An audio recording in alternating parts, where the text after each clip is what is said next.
Good evening. The Rancho Board of Education meeting for Monday, August 9th, 2021 is now called to order.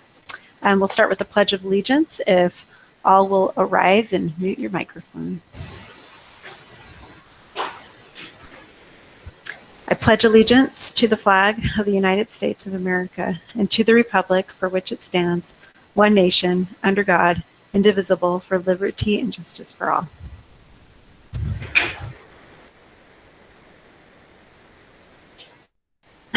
And we're going to go ahead and see if we have a quorum here tonight. Really quick before we go into that, we have Noreen is trying to get in. I just got a message from her, Kim. I don't know if you have a way to let her. Oh, she's there. I see her. Okay, Kim, will you take welcome, Noreen. Kim, will you take a roll call for us? Yes, I can do that. Vice President Morgan. Present. Secretary Scott. Present. Aha, we have an audio check. Good. Board Member Cullen. Present. Board Member Coleman. Present. And President Galbraith. Present. And you have a quorum at 5-0. Thank you. Okay. I would like to welcome everyone out to our meeting tonight. I know we have a lot of visitors too here on our meeting, especially with the recognition of our New Mexico Music Educators Association. So we're excited to have them here. And also our recognition of our CNI and Federal Bilingual Native American Program staff. So we're excited to have both of them on, so welcome. And then also welcome to all those who are joining us through our YouTube feed tonight. We're excited to have you all on. Tonight's meeting will start with our introductory comments by our Superintendent of Schools, Dr. V. Sue Cleveland. Dr. Cleveland? Good evening and welcome everyone. If we can get the slides up. Okay. Thank you so much. And it is welcome back to school. Today is the first day for our elementary, and we're delighted to have those who are coming back in person and those who are joining us virtually. So, just across the district, it was a relatively smooth opening. Probably the largest issue today had to do with transportation. And because this is elementary, many parents went with their children on the first day of school, which was something many of us as parents did. But it did result in a lot of traffic across the district this morning. But it really was nice to see people back. We will let you know about the enrollment numbers later this week. And we are looking to perhaps do a warm body count because this is a little bit different than it's been in the past. And we are seeing a good trend that many of the students who left the district last year are returning, and we're delighted to have them coming back into our district. Again, I just want to say the schools looked great. It was in several this morning. They were just beautiful. And so a thanks to our instructional and custodial staff, because the students came in, it was just obviously a wonderful place to be. Again, for those that are coming back in person.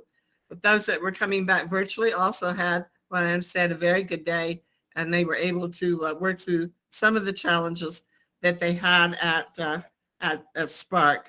But again, thank you to everyone who got ready for the opening of elementary schools this morning. As I said, traffic was an issue at a lot of schools. Hopefully, it will not be as bad in the next few days. We really don't know yet if this is a one-day phenomenon, as it normally is, or if more are electing to transport their children to school this year. And if they are, then I would really encourage parents to leave a little earlier and plan for a little longer time to drop off their kids or pick them up, because I looked at one of the schools this afternoon, and traffic was stretched a really, really long way. And so we're going back and looking at how we might be able to speed that up, and asking for some assistance from our security folks, as well as the Rio Rancho Police Department. But again, I saw a lot of happy faces, and as always the case on the first day, a little bit of separation anxiety for some and a few tears for some. but everyone was handling that. And I think maybe the separation anxiety may be a little greater this year because children have been away from school for a longer period of time and having to learn to get back into the, back into the regular routine. And Spark is looking very good and approaching capacity. I don't know if you saw the special that I believe it was KOB did on Spark, but it was very nice, very positive, and we are continuing to have some parents want to transfer into that program, but we saw a lot of kids in person today. Secondary reopening is going smoothly. You know, that was last week, and the mass pass distribution and implementation went smoothly at our school sites. Enrollment is up, and pretty much all the available spaces being used, especially at Cleveland High School. Our extracurricular and co-curricular activities are underway. We are facing a challenge at Cleveland again for the shortage of athletic lockers, but we're trying to figure a way to work around that as well. But there was a lot of excitement for our students who are back in school, either in person or virtually. Rio Rancho Cyber Academy is currently at 256. So that's a good number, and that's a combination of both blended and all virtual. Tonight we have some commendations, and we have a group we really want to commend and thank. Our curriculum instruction and federal, bilingual, and Native American programs played a significant role last year in promoting effective teaching and learning how to work around some of the challenges. They've also been incredibly busy this summer. And so some of the things that they've been working on is a term you're going to hear an awful lot, probably get tired of hearing before this year is over.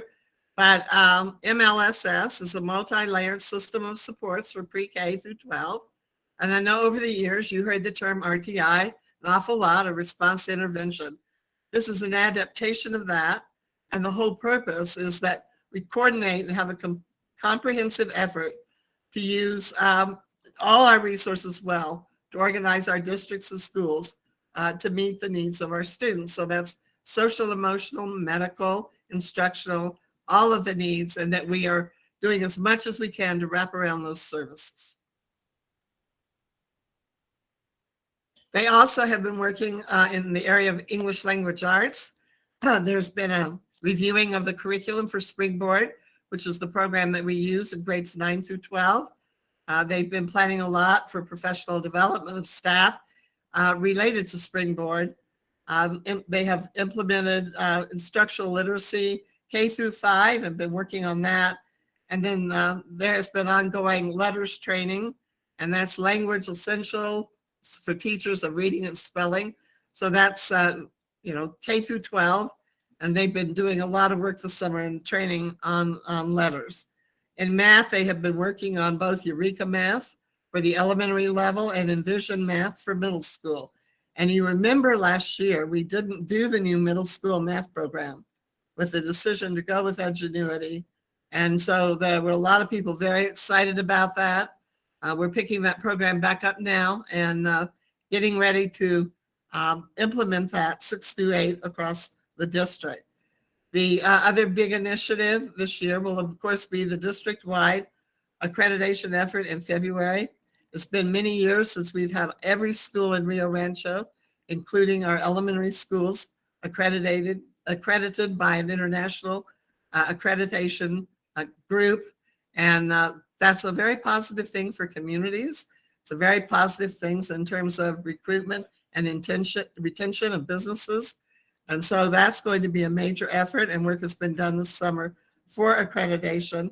And then last but not least, certainly in our federal programs area, Suzanne has been working really hard to help us wrap up our ESSER funding, which was, of course, the first, or CARES 1, the first federal funds that came as a result of the pandemic. And then the new CARES money, which will be available. There's CARES 2, which we're wrapping up, and then CARES 3, which we have not seen any money. But all of that is a huge effort in terms of applying for that money, in terms of tracking and monitoring that money, and making sure it's all been spent and accounted for. So it has been a very busy summer for CNI, and we want to thank them for their work. There wasn't very much downtime for them at all this summer.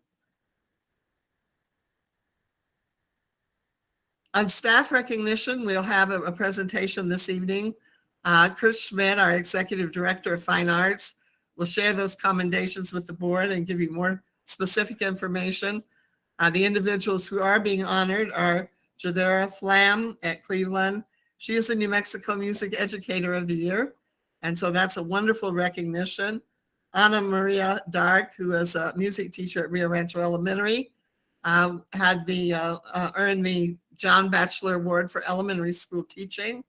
And then last but not least, Joshua Dumais, who is Cleveland's Associate Band Director, is the new and emerging music educator for the state of New Mexico. And then we have a couple more.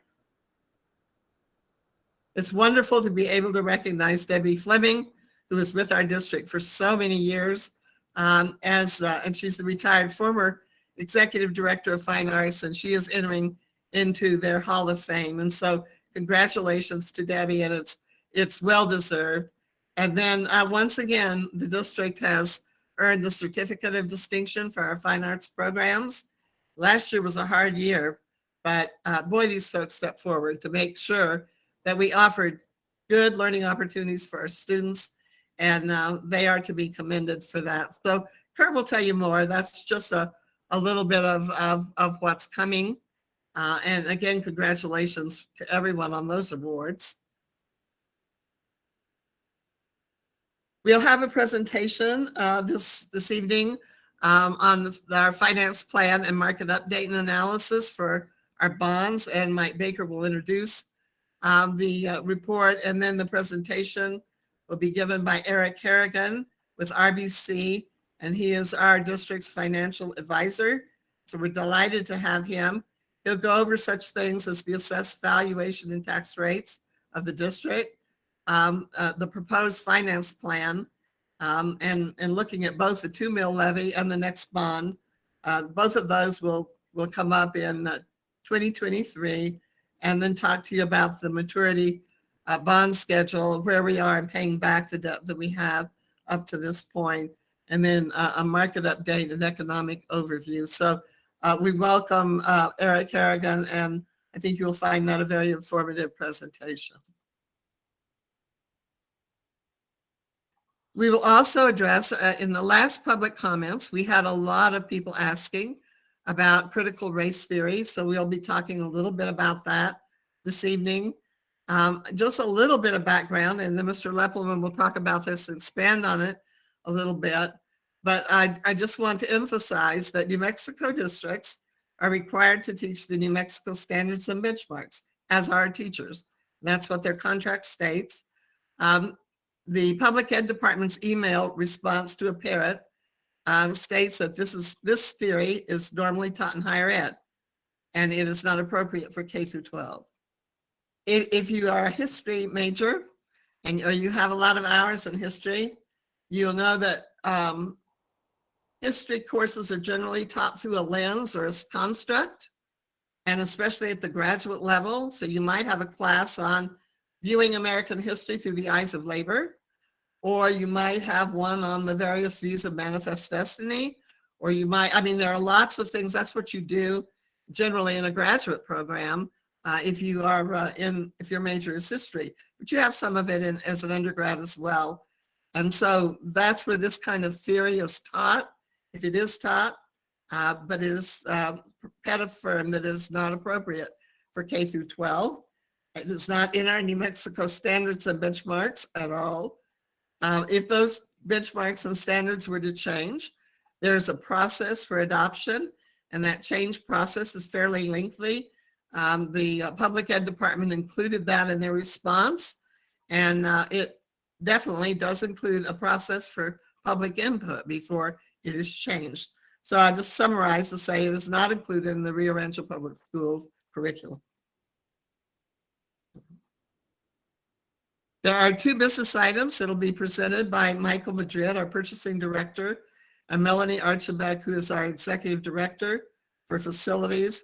One is fencing and materials and repair, and that's on demand as needed services. And then a re-roofing job that is slated for Independence High School. So again, just thanks to everyone for a good start. Our gratitude goes out to everyone who has worked to get our schools open after a short summer and several major facility projects. And you can just, I just want to tell you, if you walk in those buildings, they just shine, and they're beautiful, they're welcoming, there's wonderful things on the wall. You have to go back to putting things on the wall again. And there's just great things that are there, and you walk in, it just gives you a really good feeling.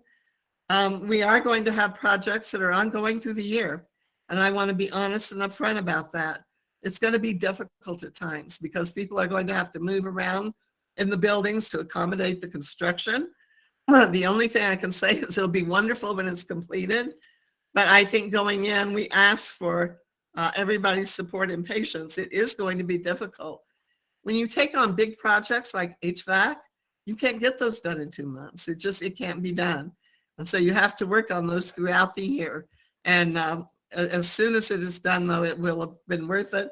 Anyone who's sat in a hot school, for example, knows how very important having that temperature, the right level, how important that is. And some of these new projects will help us get closer to that goal.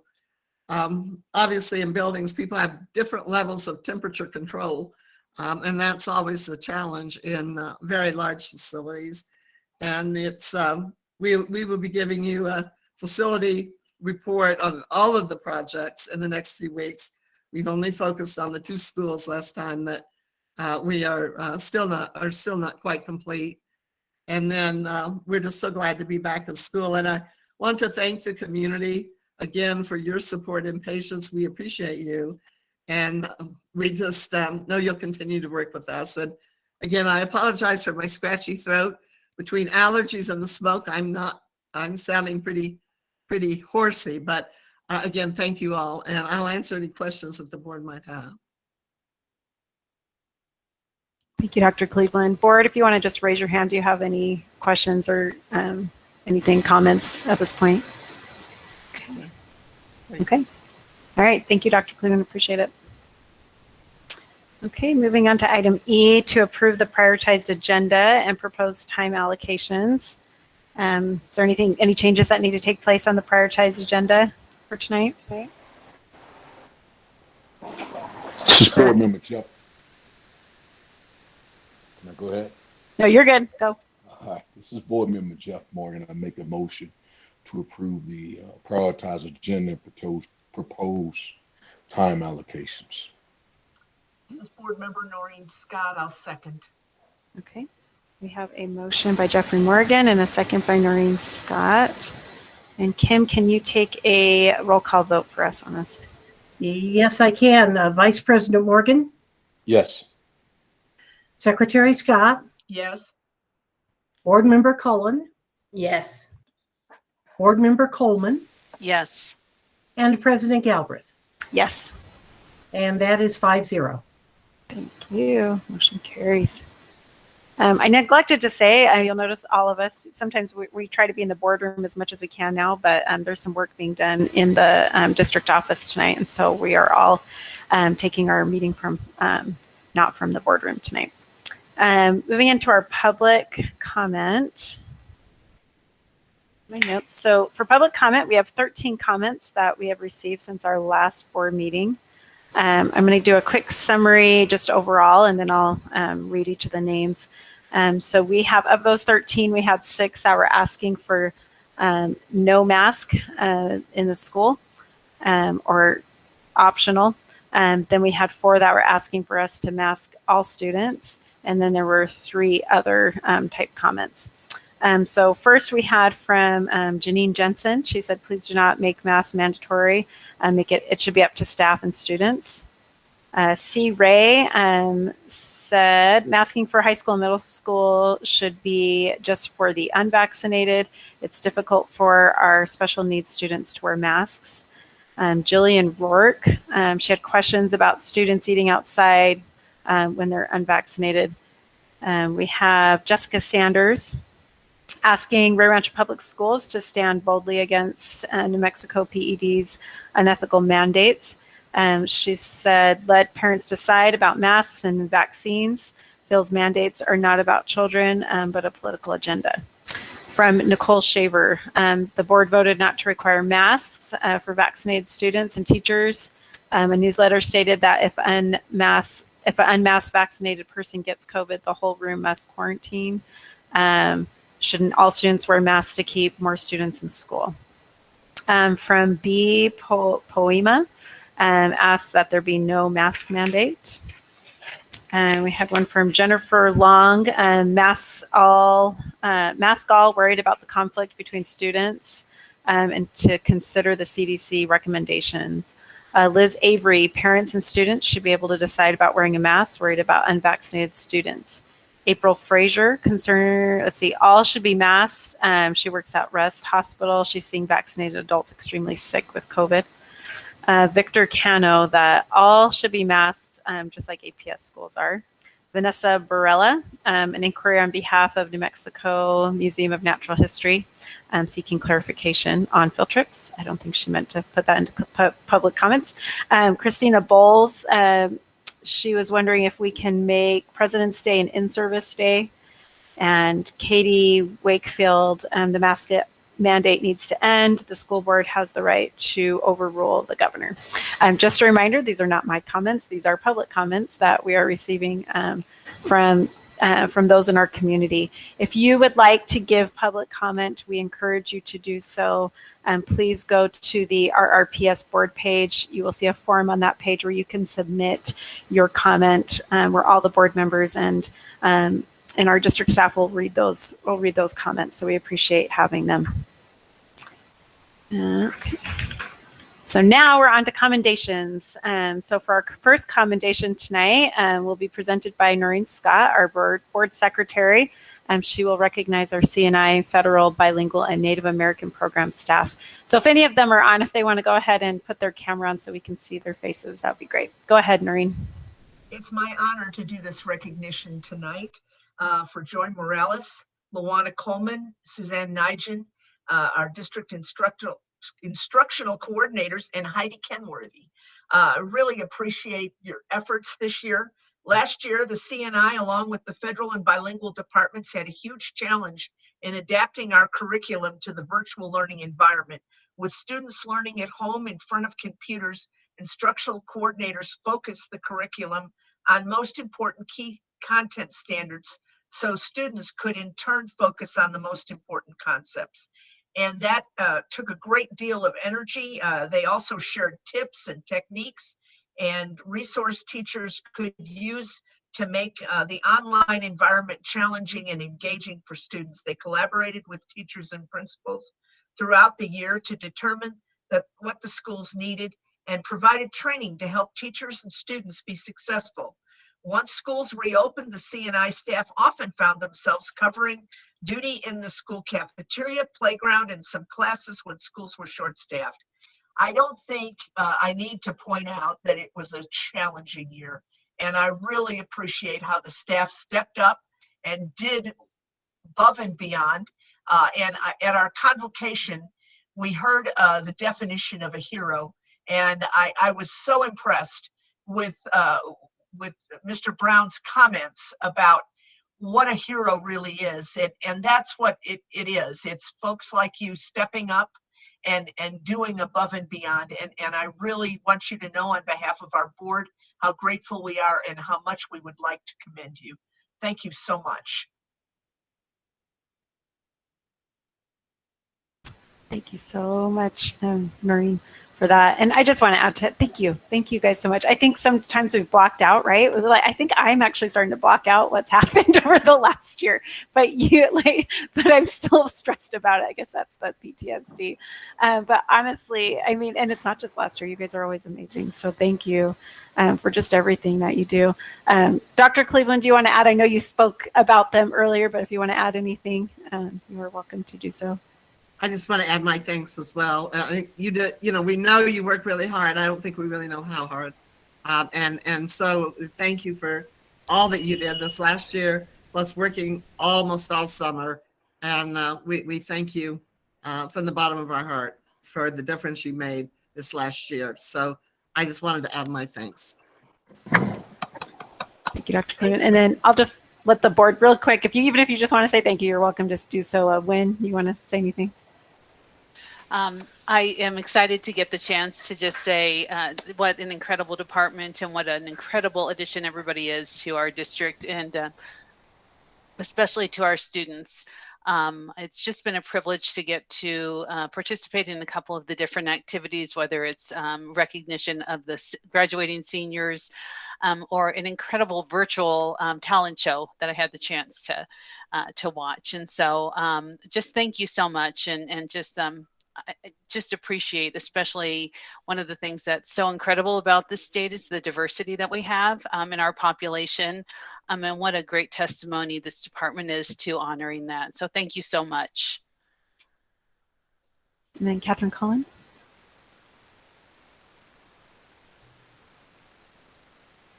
So I have to apologize. Mine's freezing up for a bit, but I wanted to say thank you for everything that you do. I know it's been a rough year, and you guys are just a fantastic team, and we certainly appreciate you. And I've been honored to work with you guys over the years, and I know the board is very lucky to have each one of you serving for our district. Thank you. And then Jeff Morgan. I just want to echo some of the thanks and comments that others on the board have made. So again, thanks for all your support. Thanks for your effort. Greatly appreciate what you do. Okay. Thank you. Thank you. Thank you. Thank you. I wish I had time to just have every single one of you say something, but thank you all from the bottom of our heart for everything that you guys do. Thank you. Okay. All right. For our next commendation, we'll invite Kurt Schmidt, our Executive Director of Fine Arts, to come on to recognize the staff members that were recognized by the New Mexico Music of Educators Association. Go ahead, Kurt. Good evening, President Galbraith, members of the board, Dr. Cleveland. Tonight, I present to you for commendation 4 individuals and 1 entity, all recipients of awards given annually by the New Mexico Music Educators Association, or NMMEA. The NMMEA represents over 500 music teachers around the state, is an affiliate of the National Association for Music Education. It's worth noting that of the 9 awards given this year by the NMMEA, Rio Rancho Public Schools is represented in 5 of them, which is a testament to the strength of our teaching staff. So as I introduce our award recipients, I invite them to turn on the cameras so you can see them. First, I'd like to introduce to Ms. Yadira Flam, a recipient of the NMMEA's Music Educator of the Year. Ms. Flam is the choir director at Cleveland High School, where she also serves as the Fine Arts Instructional Leader. And in addition, she is the president of the NMMEA Central District 6, of which Rio Rancho is a part. So Yadira, you can wave so they know who you are. I guess your name's there. You can see you too, but. Next, I'd like to introduce Ms. Anna Maria Dark, who received the John Batchelor Award for Excellence in Elementary Music Teaching. Ms. Dark is the music teacher at Rio Rancho Elementary and also serves as the Vice President of District 6's General Music Section.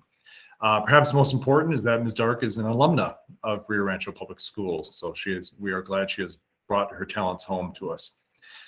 Next is Mr. Josh DeMay, who just got out of marching band rehearsal. I hope he's on the call.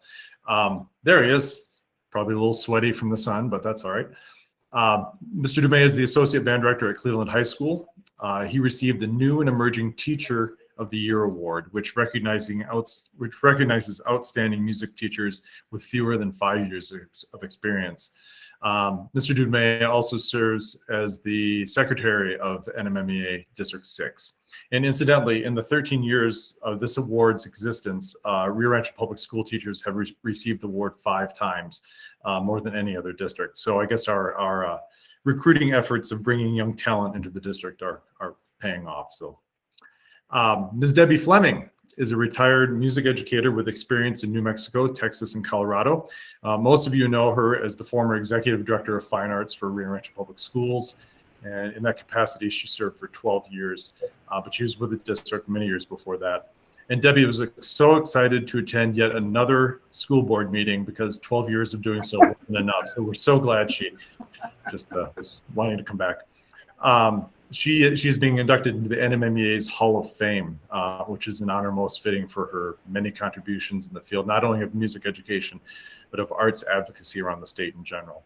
And finally, Rio Rancho Public Schools itself is being honored by the NMMEA with a certificate of recognition for its commitment and support of music education in the district. And just a point of clarification there are two similar awards. One is the Award of Distinction, which is the higher award and given to a district chosen throughout the state. And those that do not receive the Award of Distinction can get a certificate of recognition.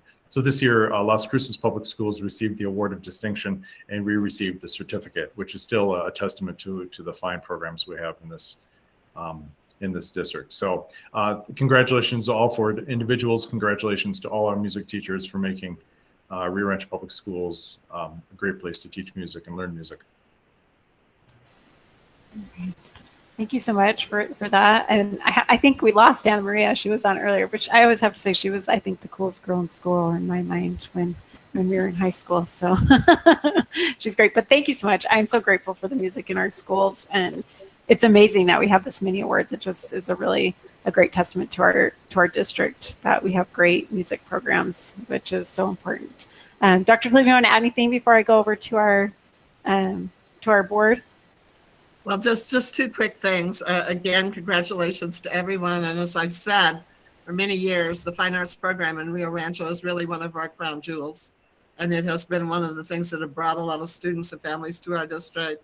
And the opportunities that students have had are truly extraordinary. And so thanks to the leadership of Debbie Fleming for many years, and now Kurt Schmidt, both have just had incredible work ethic and vision and just, give their all to these programs. And so we're thankful for that leadership.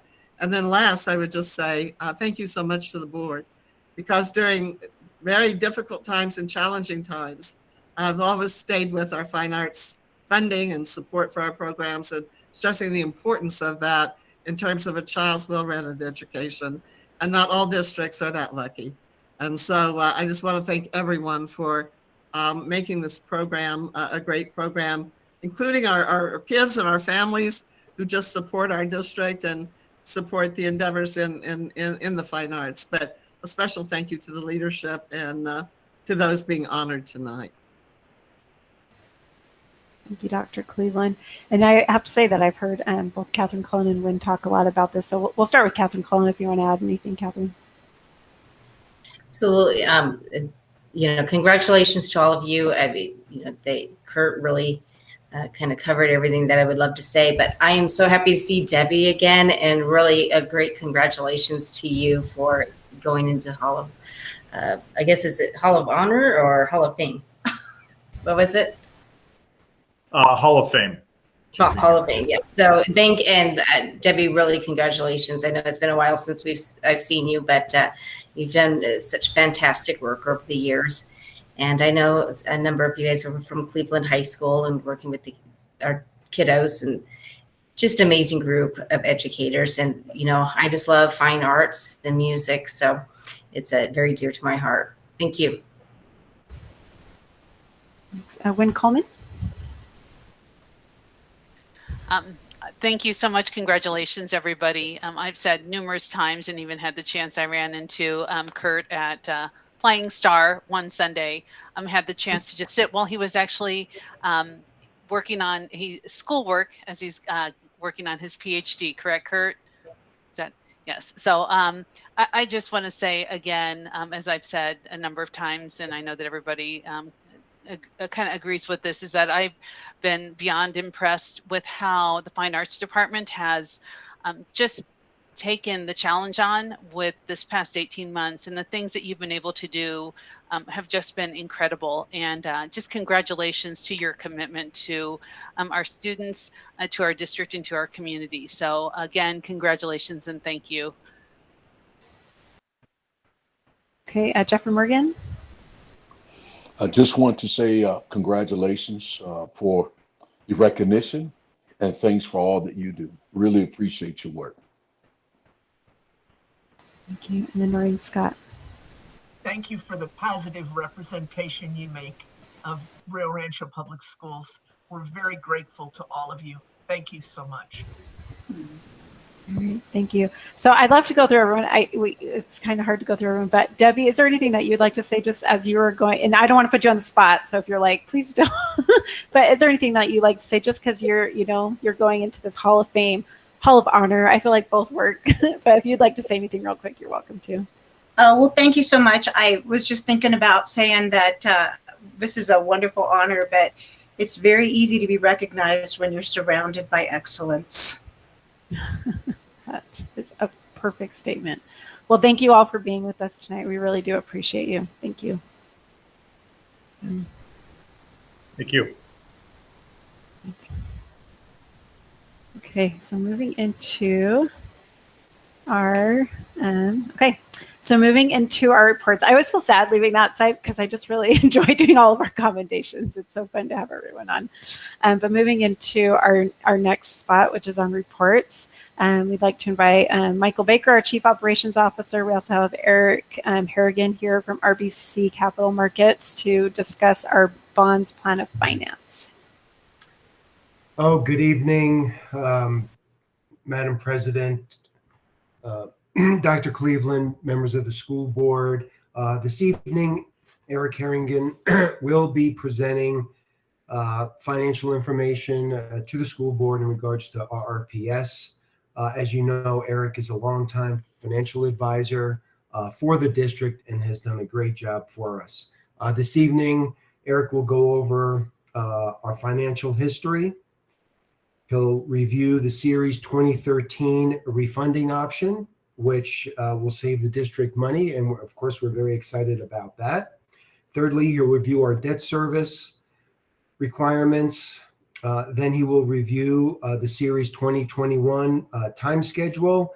And finally, he'll give a market update. And with that, I would like to turn it over to Eric. I believe he is actually joining us by phone this evening. Eric, you on? I am. Good evening. Can you all hear me? We can hear you. You're good. Yes.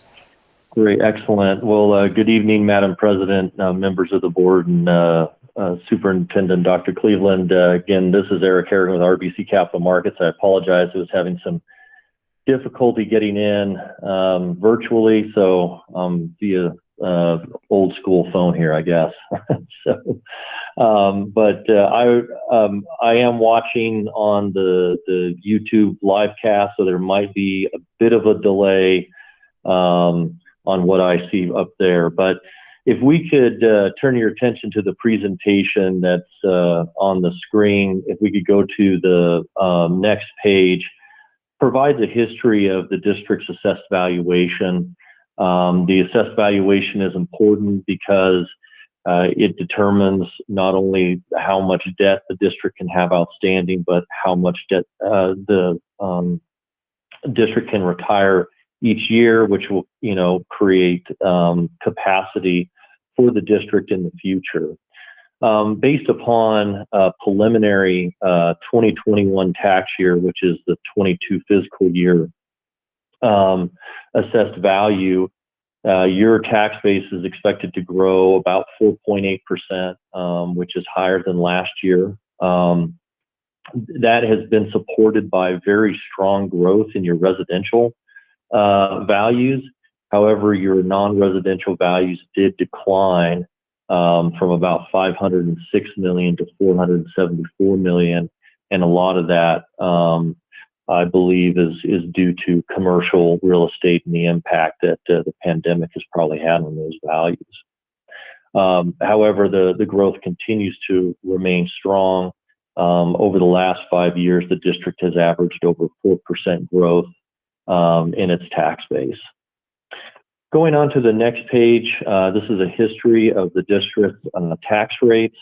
The district has had very stable tax rates, and the issuance of these bonds will continue to maintain that historical $8.54 tax rate.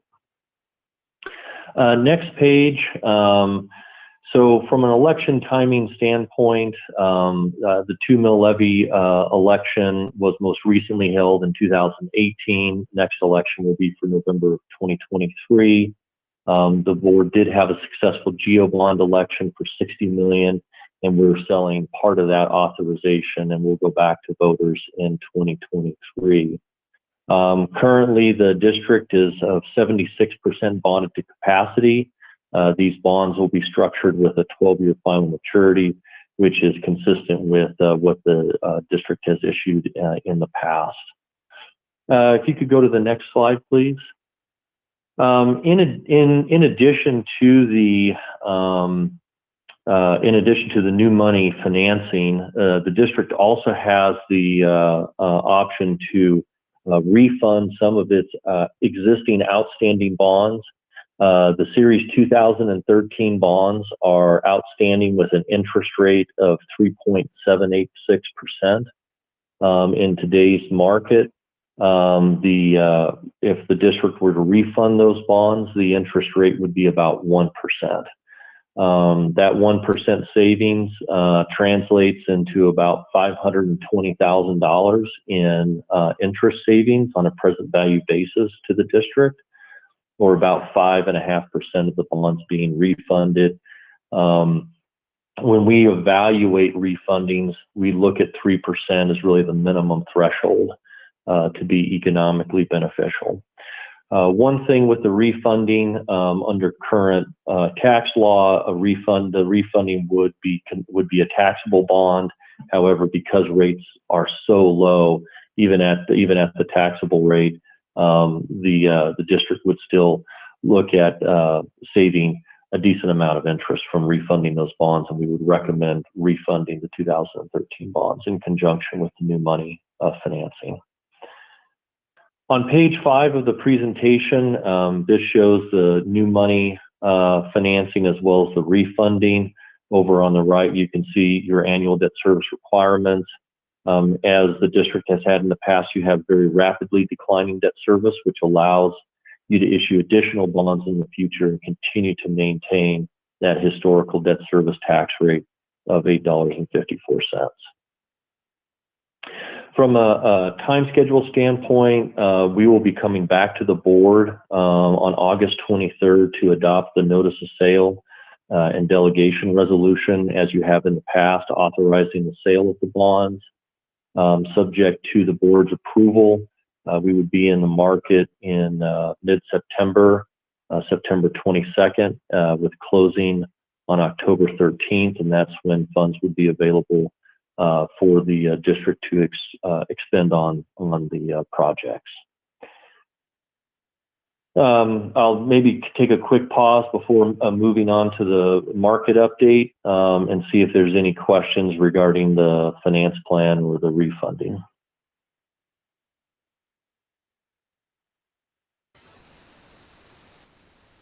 Do we have any questions at this point from the board? If you guys want to just raise your hand if you do. Okay. Okay. I think we're good up to this point. Okay. So if we could advance the deck 2 slides, please, to page 8. Just to kind of, I think as most of you know, currently we're anticipating the congressional action related to President Biden's economic plans in the amount of $1.2 trillion. It's a bipartisan infrastructure plan. The other economic plan that is expected to come down later this year is the $3.5 trillion, what's called the Human Infrastructure Agenda, which has a number of things that are being financed through it, such as additional child tax credits, pre-K funding, and community college funding. There's a large component of education in that. I think what the market really is trying to understand, what is the impact of these stimulus, packages on the economy and ultimately interest rates. When you look at interest rates as a whole, we are still in a very, very low interest rate market environment. In August of last year, rates hit an all-time historical low. In February of this year, as it looked like the economy was coming out of the pandemic, and as we were starting to see some of the CIP numbers coming out, and the inflationary numbers, we did see interest rates tick up. However, with the Delta variant that's now starting to work its way through the United States, we're starting to see rates come back down. And so where we are, while we're still above where we were back in August of last year, interest rates from a historical perspective are still very, very low. And we expect that the district will be able to achieve a very attractive borrowing rate when it goes out to the market in September. There's a number of slides on the market. I just wanted to kind of provide more of a high-level overview than go through each individual slide. So with that, I'd be happy to answer any questions that the board has. Okay, thank you so much. We'll start with Wynn Coleman. Do you have any questions on anything? No? I don't, but thank you for presenting. Thank you. Noreen Scott? No, I don't have any questions. I'm most interested in reading some of these slides, though. Thank you. Catherine Collin? No, I don't at this time. And just to let you know, everybody, I'm off. I did turn off my camera just because I'm going in and out. So having some internet issues. So, but thank you for the report. Thank you. And Jeffrey Morgan? No questions. But like Noreen, I do want to go back and review some of this information. Thank you. Thank you. Is there more on this? Thank you very much. Is that good? Okay. All right. Thank you. Dr. Cleveland, did you have anything before we move on to the next? Just thank you for the report, and the refunding sounds like really good information. So again, and I'm sorry if you were at the district office and we're not there. So, but anyway, thank you so much for the report. You're very welcome, and we'll see you at the next meeting in August. All right. Thank you so much. Thanks for coming. Appreciate it. And poor Dr. Cleveland, I've been that way all day too, with just kind of off and on with my voice with the smoke that we've had outside. So, okay. So our next report is on PED standards, and that will be Carl Leppelman, our Chief Academic Officer. Well, thank you, President Galbraith, members of the board, Dr. Cleveland. Earlier, you heard Dr. Cleveland say a few general thoughts about CRT, and it's been certainly in the news, has it not, and across our community, and a lot of public comment coming our way. First slide, please, Jane. As mentioned earlier, the letter from the PED Deputy Communications Director to a parent who wrote to PED inquiring about teaching of critical race theory. So that's where originally this information comes from.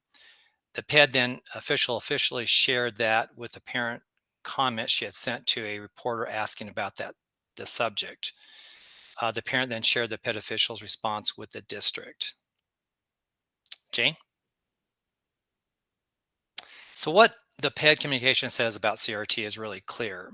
It is one of several academic frameworks or discipline used by higher education scholars to examine racism.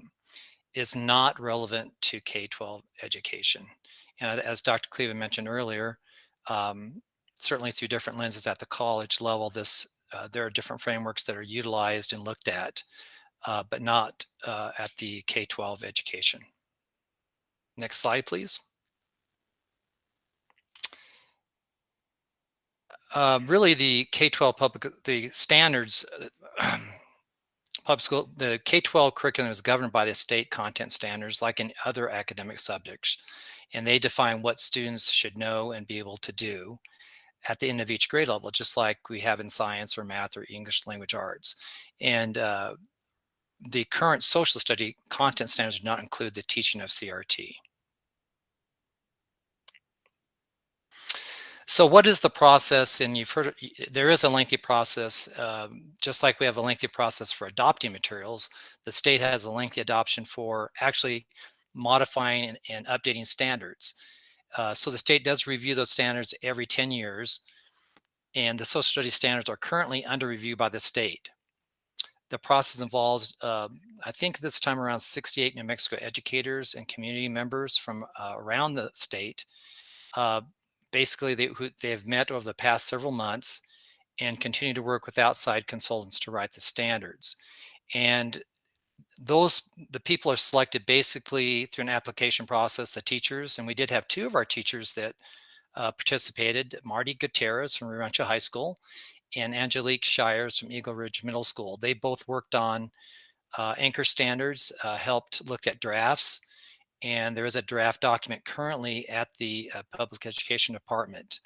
So their standards have been reviewed by a wide variety of instructors across the state at this point in time. Those proposed standards, we did anticipate them to be out around July, about this time, July, August, but they're not complete as far as the draft revisions. The revision's still occurring. And those proposed standards are then subject to a 30-day, minimum 30-day public comment period and a rulemaking process, as well as a public hearing. So it's a very extensive process. As you can see, we anticipate that that 30-day public comment period should come out fairly quickly this fall. And then we believe that the state would be hoping to have those standards approved by the spring of 2022. So that we can go through that adoption process that we normally follow into next year for social studies. And the last slide. So simply put, our bottom line is that critical race theory is not in the state content standards, and Rio Rancho Public Schools does not include critical race theory in its curricula and does not teach CRT in its schools. And I stand for any questions you might have. Mm-hmm. Thank you so much for that presentation. And like Dr. Cleveland said, we just received so much public comment on this and felt like it was important for us to just kind of go over it. So I appreciate the presentation, Carl. But we'll just go through our board. Actually, Dr. Cleveland, did you want to add anything before I go over to the board? Yeah, I would want to add just one thing, and that is we definitely do not support racism, and we certainly, it is discussed in our schools, but it's not, we don't use this framework. As it's been said, this is a framework that was designed for higher education, primarily graduate degree programs. And I want to make it very clear that we certainly do not condone or support racism. Thank you. Thank you, Dr. Cleveland. Okay, let's start with Noreen Scott.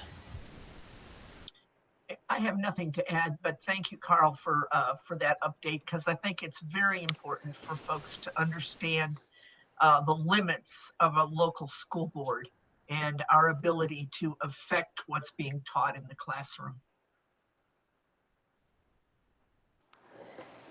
Thank you. Jeffrey Morgan, you have questions, comments? Yeah, Carl, I have a couple of questions. First question I want to add, I noticed in the presentation, there wasn't a clear definition of what critical race theory is. There's a lot of speculation out there about what critical race theory is.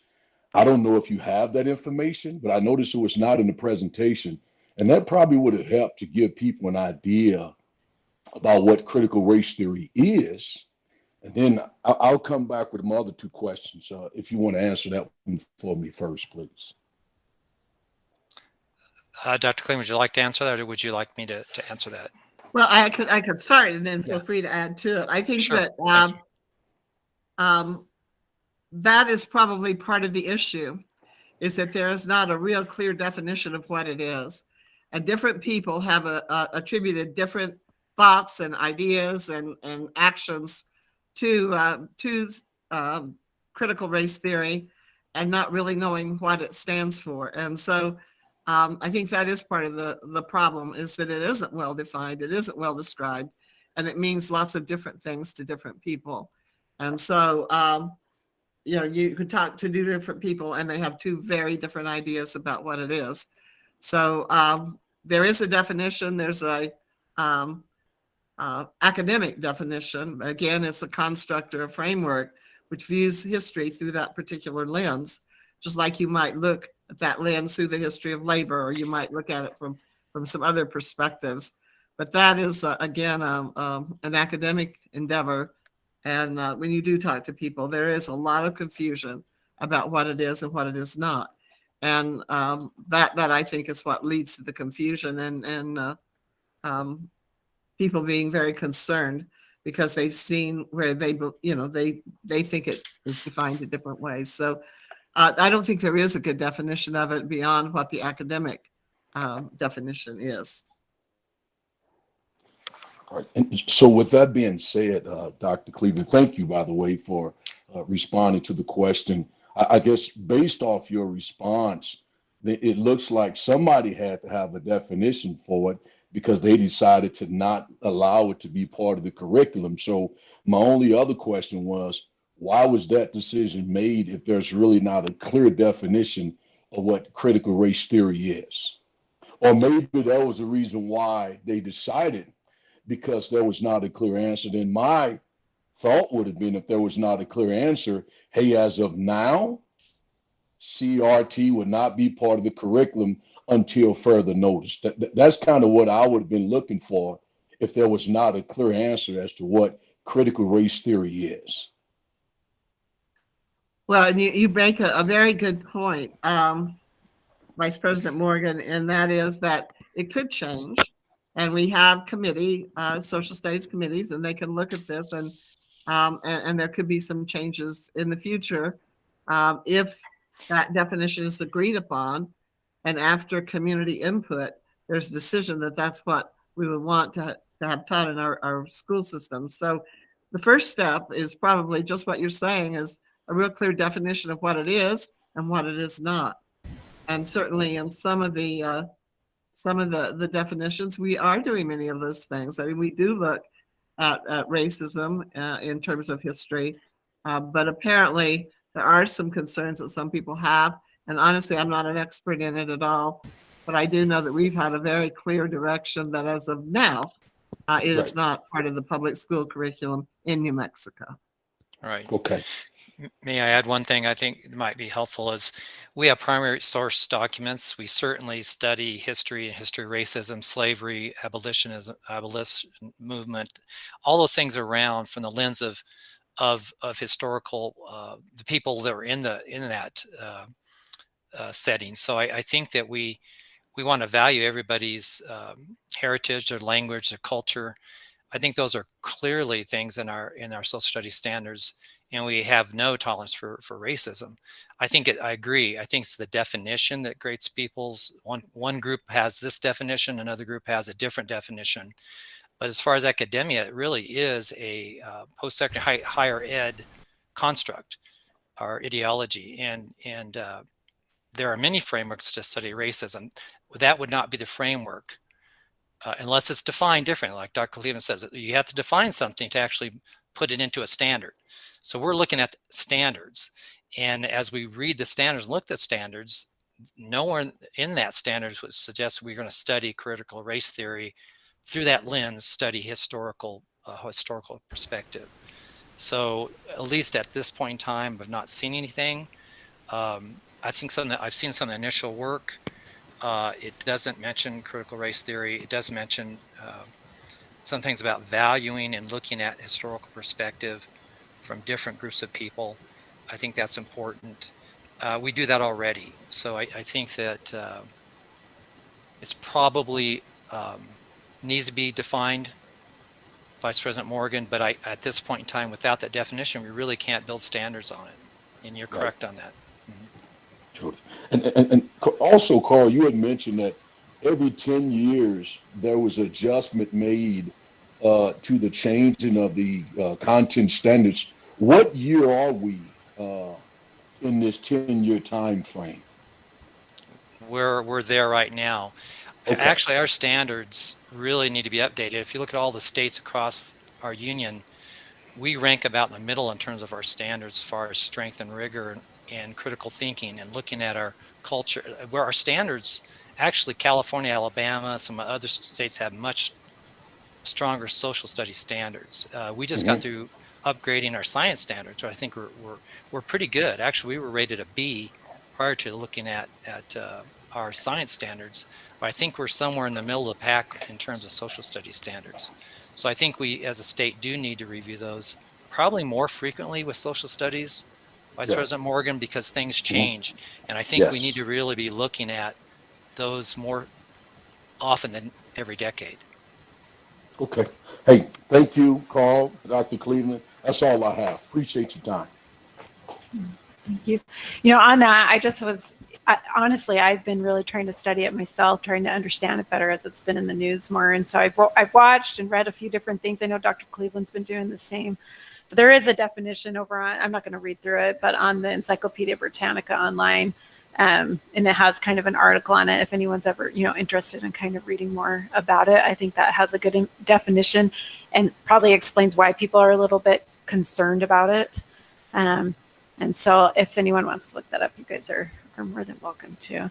But, as I look at these sort of things, like I'm so grateful that I grew up in New Mexico. We have such a wonderful culture here. And I'm grateful for that. And I'm so grateful that I grew up in schools that taught me about Martin Luther King and about the Trail of Tears and about all of these different things. And when we teach those things to our students, like when they're young, like when they read about those things, like, it impresses them. And I think that is, to me, one of the most important things that we do teach about those things. Those things happen in our history, and it's important for people to know those things. And we all need to know those truths of those things. And so I don't think we should ever stop teaching about those things because our students need to know it. And I think for me, as a student that came out of Rio Rancho Public Schools, what I came from it is anytime I learned about any of those cultures, I didn't think of them. And I know I'm not Native American and I'm not African American and any of those things, but I came out feeling like those were my people. Those were my people, those people who were oppressed. I developed such a love for those people. And so I'm grateful that we've had curriculum that's been good, that's always has taught those things. And I think we just need to make sure that we hold true to that and continue to teach and that it's really important in our students' lives. Let's go over to Noreen Scott. Any questions, comments? No, I appreciated the questions that have been asked, and I think it's an evolving lens as a way to look at history. And I really appreciated Dr. Cleveland's remarks at the opening of the meeting because it did bring some clarity to the subject. And Amanda, I'm going to take your advice and read on a little more. Thank you. Thank you. Wynn Coleman? I don't have really questions so much as I just want to say thank you to the administration for taking this on, for addressing this, and especially to the community for just really engaging in and sharing their thoughts about education in our district. And so, but I just want to say thank you for bringing this to us. And I look forward to seeing kind of where things head as we go through this process as a district and a state. Thank you. And then Catherine Cullen. Thank you. Dr. Cleveland and Carl, I'm really appreciative that you took the time to present this report to the board, because we've had a number of people contacting us in reference to it. I know that there's just a big movement to really start contacting all the schools. You'll see just mass letters going out to school board members, people questioning us on it, and some of them are accusing us of teaching it. So I really do appreciate you taking the time to address this for the community so that they are aware, because a lot of times we'll tell them that and they just, you know, I think they, in their mind, they're still thinking that we're going to do it or it's going to be pushed. And I did send out some information to some of the people that I've talked to, the PEDS information talking about the update and the process for that update. And that way that they kind of understand that there is a process that the state goes through with a lot of input. And again, this is something that is on the college level. So hopefully, you know, they'll understand that. And, you know, when they contact us, kind of be somewhat nice about it, because sometimes they start accusing us of doing it and we're just like, no, we're not. So I do appreciate all your time for doing that and reaching and getting that letter. I was really appreciative that they forwarded that letter from PAD. So that way we can do this presentation. Thank you. I'm Dr. Cleveland. Anything else you want to add on that? You're muted real quick. We've done good, not, you know, but there we go. One thing I would like to add is what we do. And that is in our social studies materials, we have and we've seen this evolve over the last many years, but very strong emphasis on looking at history from various points of view. And particularly, as Mr. Leppelman said, utilizing primary source documents to hear from people directly through history on how they saw events that occurred. And that's been something that has really, I think, over the last several years improved our social studies curriculum, really encourages to look from different views and to hear those views and to make up your mind about how things really did happen in history from a variety of different points of view. And so certainly we do believe in social studies students should read a variety of different things and study them, as you said, and then make your own decisions. And we try very hard to push that in our social studies programs. And Carl, did you want to add anything else too? I just want to make sure. Oh, no, I think, Dr. Clinton, you're correct, because we saw that in our ELA adoption with Springboard, that, you know, when you look through there, there's stories of people from various countries, different cultures, different backgrounds. And I think that is important. And you want people to think critically and really get information, look at their primary sources. We spend a lot of time with our media sources. What source is a good source? When you start looking at historical information as you're writing a paper, I mean, if you're taking a position on the Iraq War, well, what information you go looking for, and how can you trust that information? So I think we really have to have that, and that's one thing our district's done, I think, very, very well. So I think our library media specialists too have a role in here, and we all have a role, but in making sure that we look at people's heritage, their culture, their language, certainly the diversity is a strength, and so I think you know, as we go forward, the public needs to be engaged with rulemaking, with looking at the review and public comment. Certainly hearings, and I think those things are important, and we do that with every subject, and I think that's really, and then ultimately this results in what? The board saying, these instructional materials really align to what the standards look like, and that's, and you ultimately as a board would approve those materials. Thank you. Thank you for adding that. And, you know, I mean, gone are the days where any of us as parents or members of this community can just sit around and let things go by us. And, you know, these things are hard things. And I think there's a lot of misinformation out there in every way.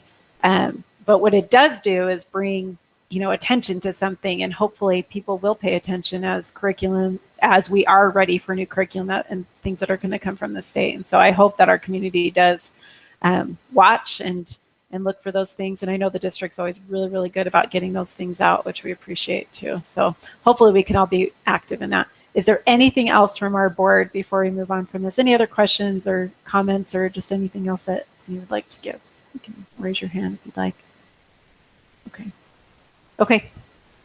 Well, thank you. And if something else comes up and we need to discuss this again at some point, we can do that. So thank you, Carl, again for that presentation. Appreciate it. And thank you, Dr. Cleveland. I know Dr. Cleveland, she's really been trying to pay attention a lot to this and looking at it at all different angles. And so I appreciate her leadership in that too. So for our next item, we're going to approve the consent agendas. Do we have a motion to approve the consent? This is Board Member Noreen Scott. I move to approve the consent agenda. Okay. Is there a second? This is Board Member Jeff Morgan. I'm second. So we have a motion by Noreen Scott and a second by Jeffrey Morgan. And Kim, can you take a roll call vote for us on the consent? Yes. Vice President Morgan, Yes. Secretary Scott, Yes. Board Member Cullen, Yes. Board Member Coleman, Yes. President Galbraith. Yes. That is 5-0. Thank you. The motion carries. Okay, moving into our business portion. Our first is a report. The Board of Education met in a closed executive session on July 23rd, 2021 and August 9th, 2021 under section 10-15-1H8 of the New Mexico Open Meetings Act.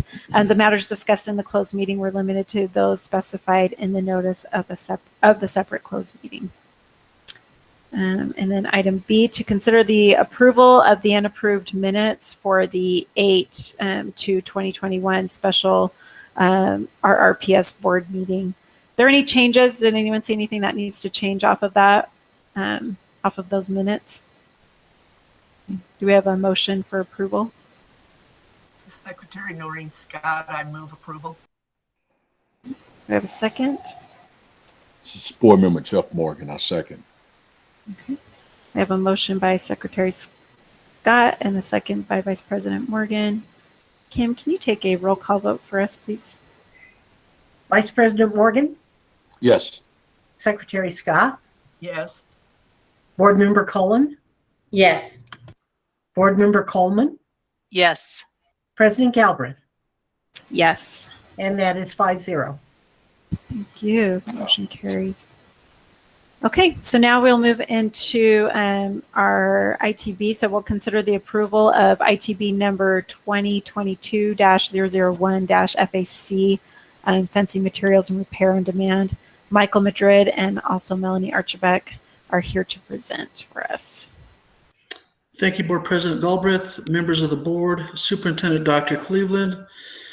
This request is for an award of ITB 2022-001-FAC. It's for fencing materials and repairs on demand. This solicitation was initiated on behalf of the Facilities Department.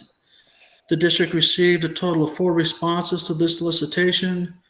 Responses were received from AFC LLC, doing business as Albuquerque Fence Company out of Albuquerque, American Fence Company of New Mexico Incorporated out of Albuquerque, Apache Construction, doing business as Valley Fence Company, Tri-West LLC out of Bernalillo.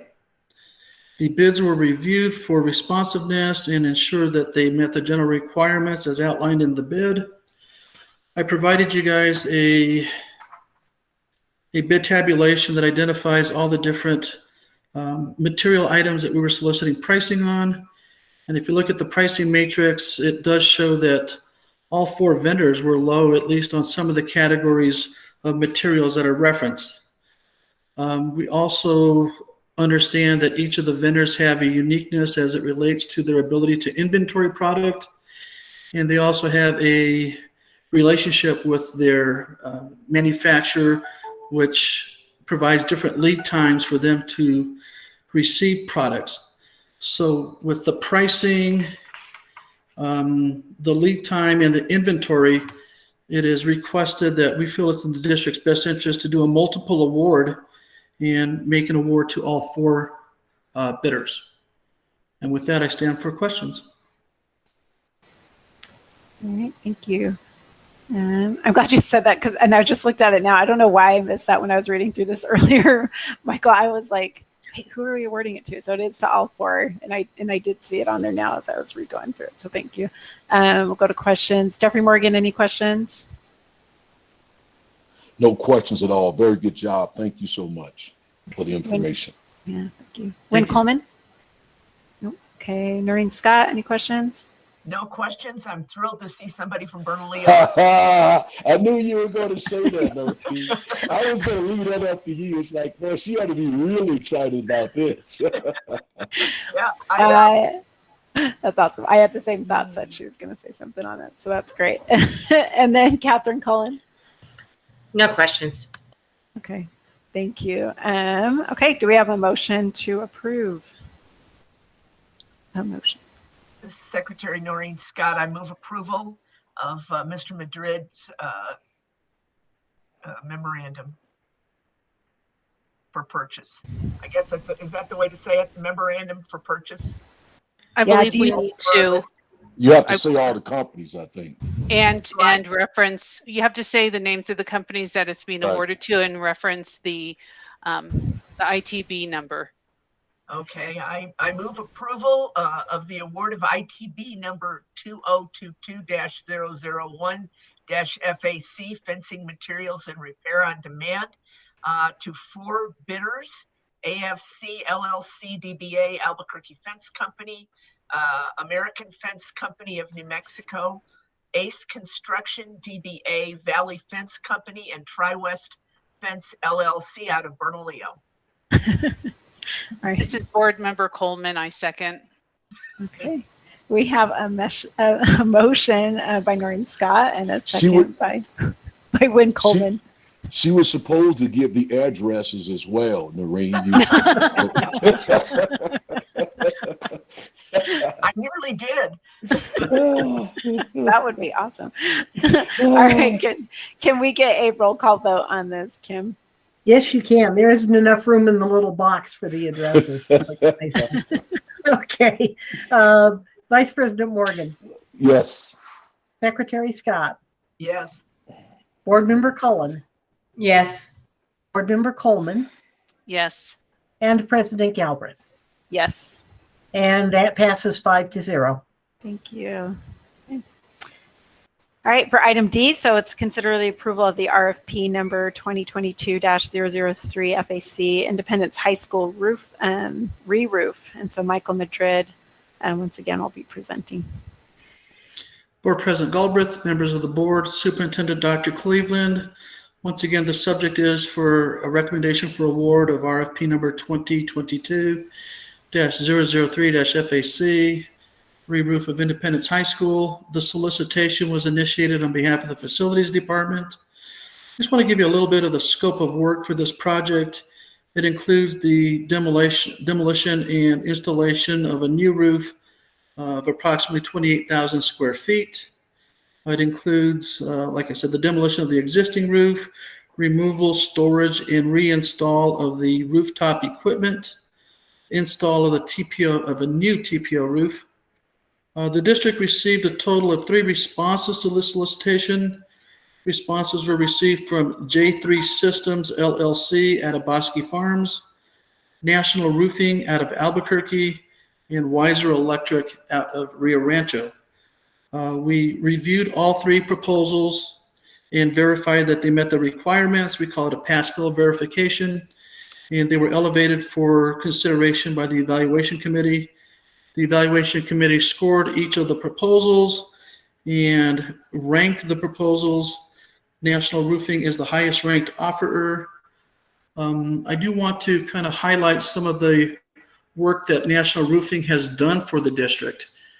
They did roof at Lincoln Middle School repairs, Rio Rancho High School exterior improvements, Rio Rancho Elementary School library re-roof, Rio Rancho School District office renovations phase 3, Enchanted Hills Elementary School mechanical upgrades, Colinas del Norte Elementary School mechanical upgrades, and a really big project, VSU Cleveland High School. They did the roof on that project.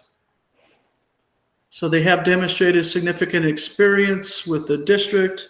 They are the highest ranked offer based on the criteria within the RFP. And recommendation of the evaluation committee is that the board consider approval of National Roofing as the highest ranked offer. With that, I stand for questions. Okay, thank you again, Michael. Noreen Scott, any questions, comments? How much work has Weiser Electric done for us? Oh gosh, that's a tough question. They've done extensive work. They're one of our on-calls. They perform electrical services on demand. They perform general contracting services on demand for lower size projects. And they were recently awarded a couple of the HVAC projects. Thank you. Any other questions from anyone? And just raise your hand and you're. Okay. Yeah, go ahead, Jeffrey. Jeff. Hey, what is the cost? Am I not seeing that on here? Did I miss that? Mr. Morgan, so this is the distinction between the two RFP procurement methods, excuse me. The ITB, we give a pricing matrix and we attach that. And typically we would have a public bid opening. We did this one virtual, that people can actually come down and see the pricing. But an RFP per statute, we don't disclose the pricing because it could compromise the contract negotiation.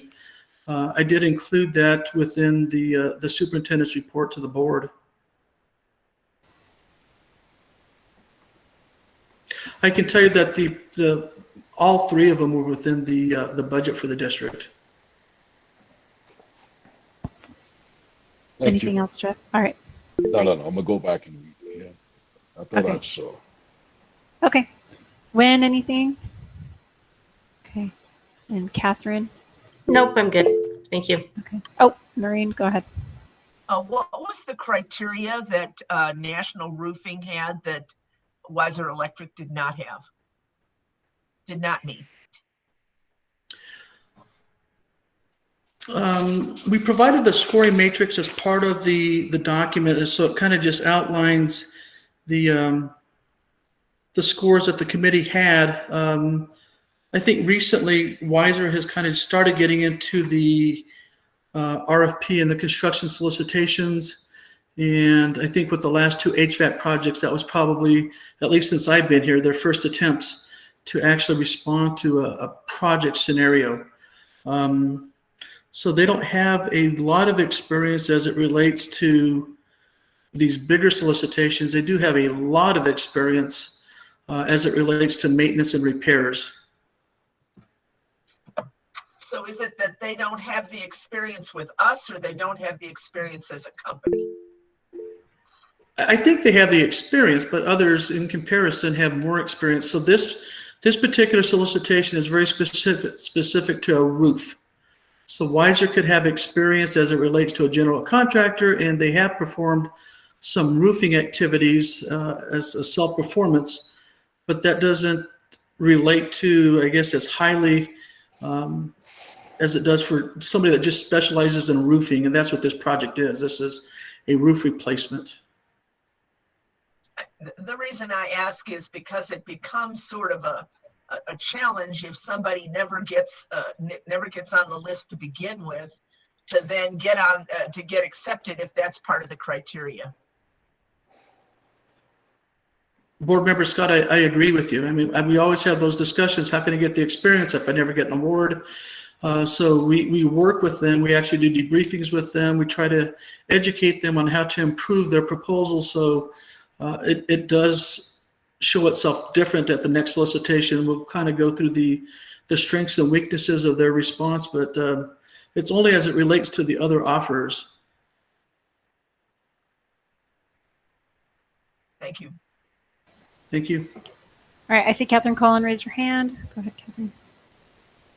I just want to say the score sheet is uploaded in our board book. So there is a bit of a difference between National Roofing and Weiser. And again, Weiser does do work for us as well, but you know, we're looking at a pretty big roofing project. So they scored pretty high. All right. Thank you, Catherine, for adding that. Anything else from the board? Noreen, did you have anything else? I don't know. Oh, I thought you had unmuted, but I think it was just, I was scrolling over your picture. Okay. All right. Do we have a motion on item D?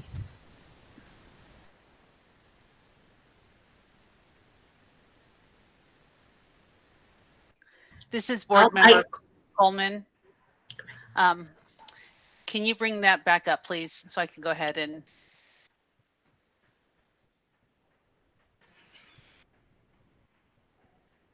Could someone please bring up the document Jane, again, do you mind please? bringing that back up for us one more time, just so we can see the She's getting it, I think.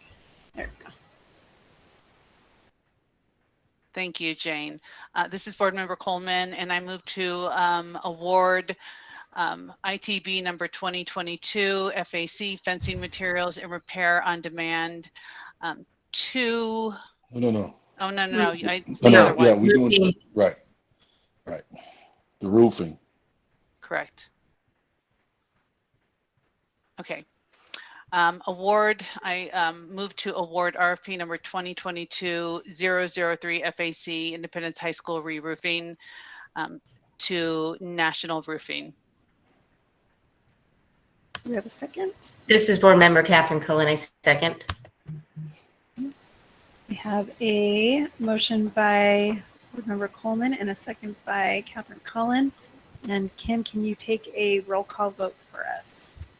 Vice President Morgan, Yes. Secretary Scott, Yes. Board Member Cullen, Yes. Board Member Coleman, Yes. President Galbraith, Yes. and that passes 5-0. Thank you. Thank you, Board. Thank you. We appreciate you, Michael Madrid. Okay. So moving into our advanced planning. We have, I kind of added some in here. So, okay, so August 19th, 2021 is our audit committee open meeting and executive session at 4:30 p.m. virtual. August 23rd, 2021 will be a regular board meeting at 5:30. And that will be virtual, and we'll let you know. We should be able to go back into that will be virtual for now. September 6th is our Labor Day holiday. September 13th, there's another regular board meeting at 5:30. Also on September 13th, you all may have seen in your email, that's the deadline for the call for the 2022 legislative resolutions for the New Mexico School Board Association. So if you get that going through your mind, if there's anything that you want to work on with the district for resolutions that we can send, if you read your email, you'll see that. September 16th, 2021, we have an audit committee open meeting and executive session at 4:30. Those will be virtual. September 27th will be another regular board meeting, which will probably be in the boardroom and virtual. Is there anything that I'm missing on the advanced planning? Good. Okay. Dr. Cleveland, anything else that you wanted to add on that? No, I'm fine. Thank you. Okay. Thank you. Okay. So with that, our meeting's adjourned tonight. Thank you all so much. Thank you. Thank you. Thanks, Kim. Thanks, Jane. Thanks.